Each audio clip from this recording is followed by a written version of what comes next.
Əgər kim Allah və axirət gününə iman edirsə, qohumluq münasibətlərini möhkəmləndirsin.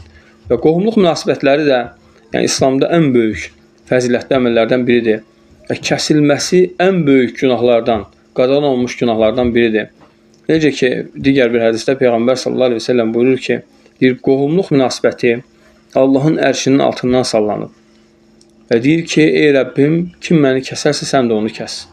Və Allah Azə və Cəllə deyir ki, izzətimə and olsun ki, kim səni kəsəcəksə, mən də onu kəsəcəm. Və ona görə qohumluq münasibətlərini kəsmək böyük günahlardan sayılır. Çünki buna vaid gəlib.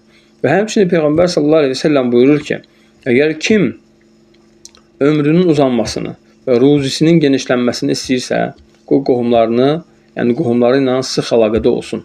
Qohumlarına, ikram etsin, qohumları ilə, əlaqəni kəsməsin, daimi əlaqədə olsun. Bu da ömrün uzanmasının, ruzinin artmasının səbəblərindəndir.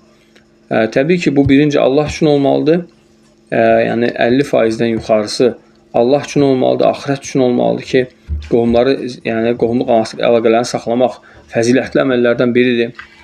Və bu qohumluq əlaqələrini saxlamaq tək sadəcə get-gəl yox, həmçinin onlara İslam dinini çatdırmaq lazımdır.